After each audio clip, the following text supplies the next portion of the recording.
ठीक है।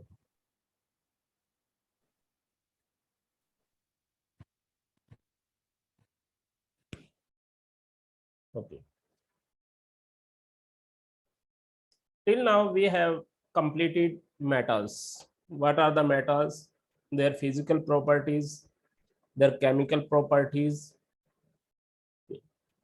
Now today we will study about known metals. What are the known metals? Known metals are the elements that don't conduct electricity and are neither malleable nor ductile.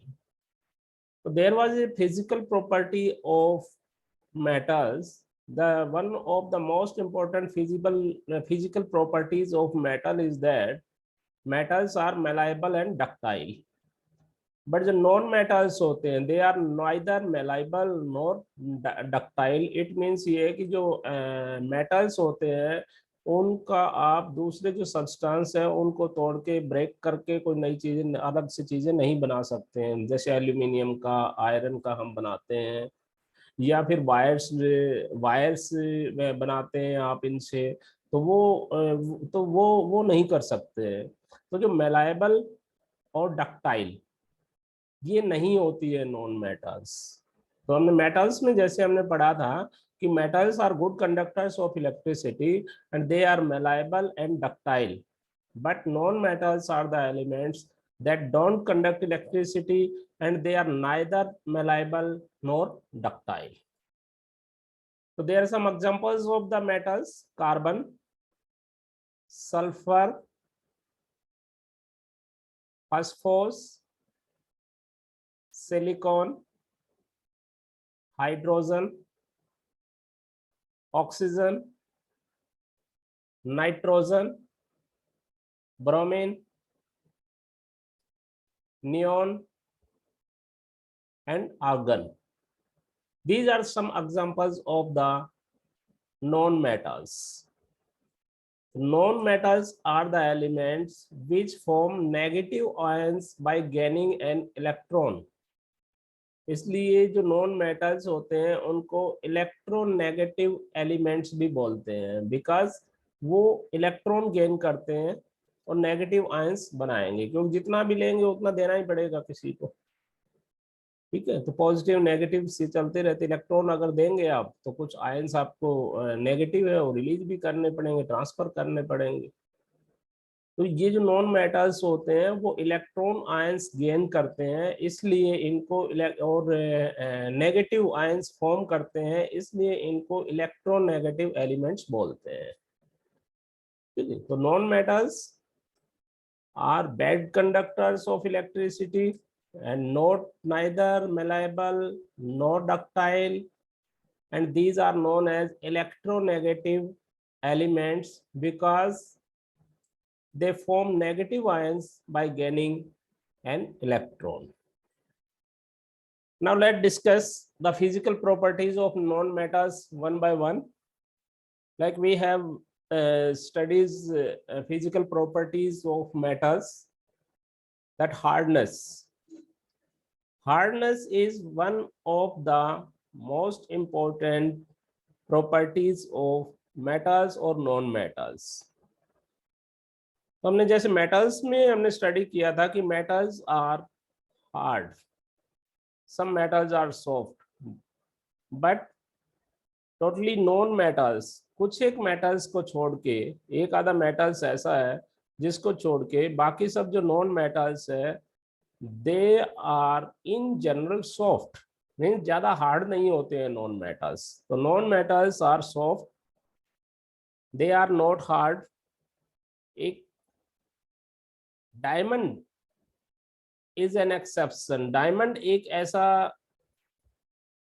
Non metal है that is hardest occurring substance. कि जितने भी जो अभी तक जो substance है ना, सारे के सारे सब्सटेंस में से जो हार्डेस्ट है दैट इज द डायमंड. तो जो मेटल्स होते हैं वो हार्ड नहीं, बिल्कुल सॉफ्ट होते हैं वो, बट डायमंड को छोड़ के. डायमंड बहुत हार्ड होता है.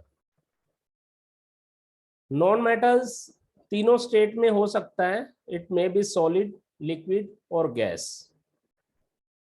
कार्बन गैस होती है,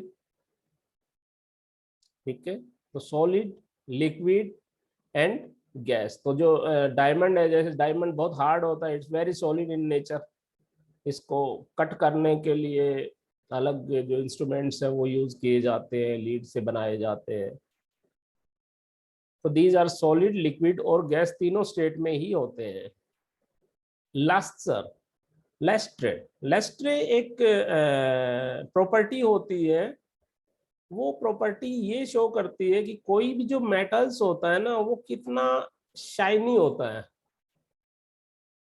शाइनी है क्या, कितना चमकीला है वो। तो non metals have a dull appearance. Diamond and iodine, ये दो दो होते हैं जिनके अपीयरेंस बहुत शाइनी होती है, बट बाकी जितने भी नॉन मेटल्स होते हैं they are dull in appearance. This is the Lestrade property of non-metals, that non-metals are of dull appearance। Means बिल्कुल उनकी जो अपीयरेंस है वो ऐसे रहती है जैसे मिट्टी टाइप हो गए, कोई और कलर हो गया, हमें वो ज्यादा चमकीला वगैरह नहीं होता है वो, डायमंड और आयोडीन को छोड़ के।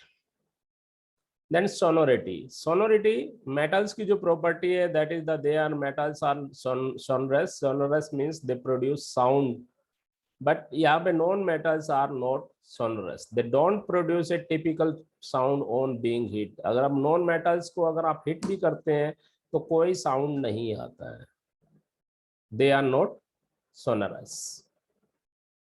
conduction, in the definition, as I have told in the definition, that non metals are the bad conductors of electricity, so we can say that conduction, they are bad conductors of heat and electricity। Graphite is an exception। वो carbon का ही एक allotrope होता है, तो उससे that is the good conductor of electricity and it is an exception. Graphite को छोड़ के बाकी जितने भी नॉन मेटल्स होते हैं they are the bad conductors of electricity. malleability and ductility, as I have explained in the definition, that non-metals are neither malleable nor ductile। Melting and boiling point, as we have studied in metals, that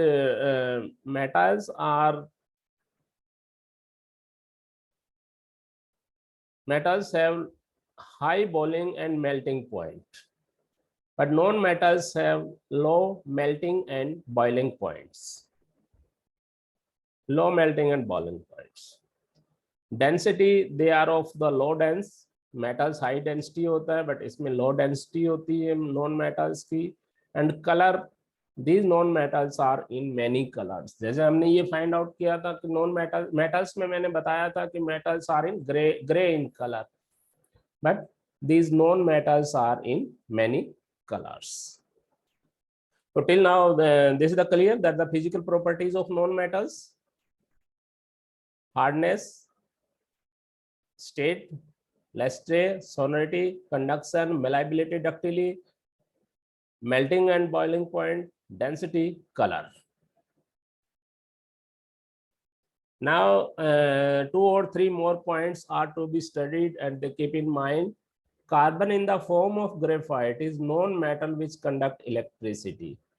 तो जैसे physical properties में I have explained that the carbon graphite is the allotrope of carbon and it is a good conductors of heat and electricity। तो graphite एक ऐसा non metal है that is the good conductors of electricity. Then iodine, iodine is non metal which is lustrous having a shining surface. तो जो लस्ट्रे है, जो surface जिसका shining होता है that is known as the lustrous. but non-metals are dull in experience, but diamond and iodine both are the exceptions। Hence iodine is non-metal which is lustrous having a shining surface. इसका एक shining surface होता है और ये इसलिए इस तरह से ये चमकीला होता है. Carbon in the form of diamond is a non-metal which is hard.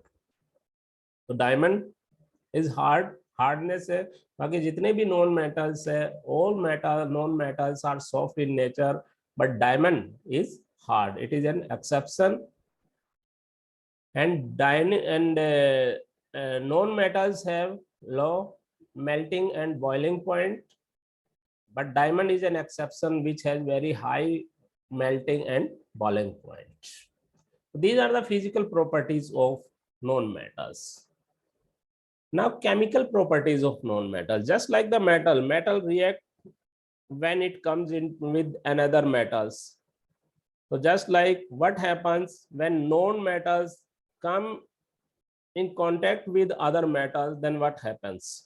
That is the chemical properties. A chemical reaction occurs when two substances meet with one another, then a product is produced. What the result? Two reactants react, then product is produced. The reaction of non-metals with oxygen. Non-metals form respective oxide when reacting with oxygen.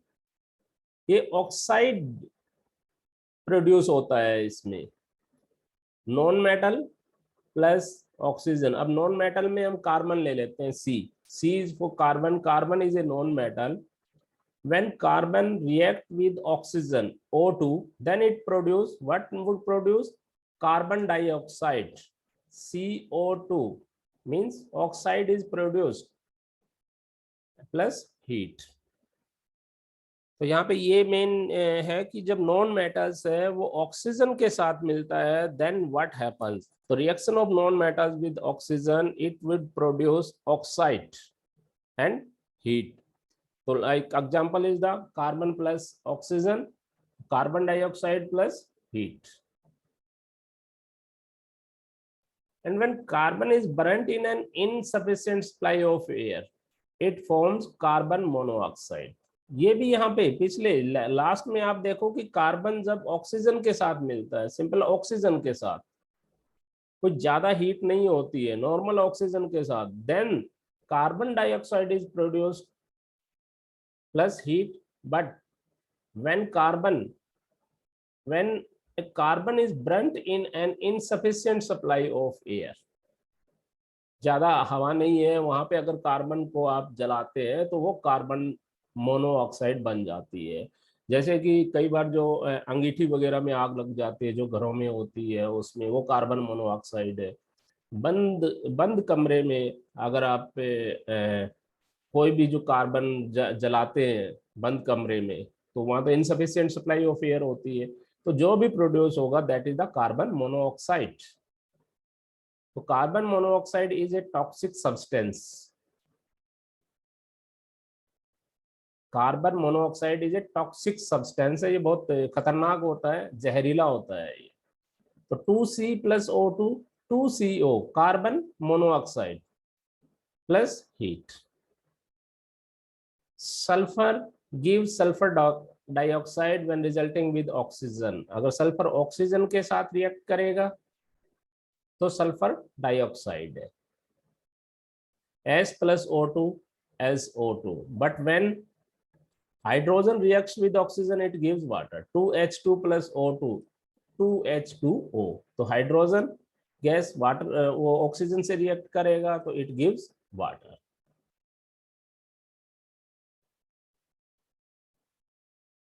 Non-metallic oxide are acidic in nature. Acidic means ये होता है कि जो solution of non metallic oxide turns blue litmus red. Acidic में क्या होता है, blue. Basic का नेचर क्या होता है, बेसिक ये होता है कि जो रेड लिटमस है वो ब्लू टर्न करता है, लेकिन यहाँ पे एसिडिक में क्या होता है, ब्लू लिटमस रेड बन जाता है, turn blue litmus to red. तो carbon dioxide gives carbonic acid when dissolve in water. carbon dioxide, CO2, non-metallic oxides, CO2 plus H2O, H2CO3, carbonic acid बनाया है इसने. Sulfur dioxide gives sulfuric acid when react with oxygen. So 2SO2 plus O2, 2SO3, that is the sulfur trioxide.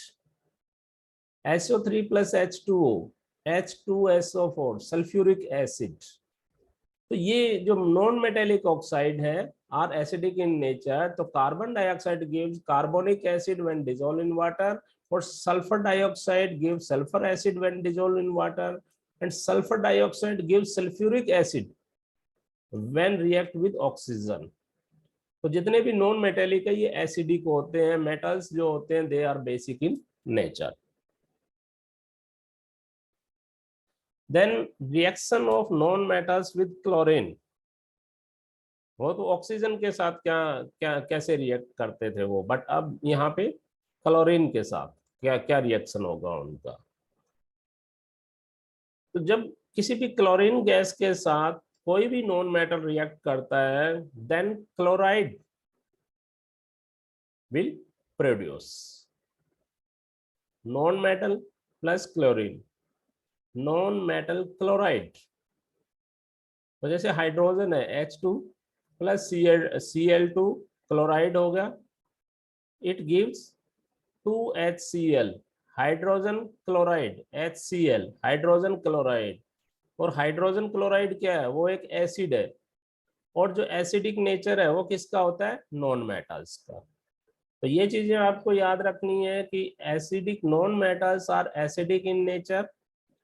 When any non-metal react with chlorine, then they would provide chloride, तो hydrochloride. इसी तरह से जब phosphorus है वो chlorine के साथ react करता है, phosphor react with chloride, then there phosphorus trichloride is produced. Reaction of non-metals with hydrogen. Non-metals reactive with hydrogen to form covalent hydride. Non metal plus hydrogen. तो जैसे सल्फर हाइड्रोजन से combine करेगा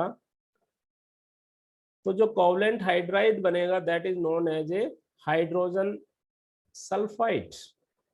covalent hydride ये non metal plus hydrogen. देखो H2 plus S, H2S hydrogen sulphide बना दिया है इसमें. हाइड्रोजन और सल्फर मिलके हाइड्रोजन सल्फाइड. नाइट्रोजन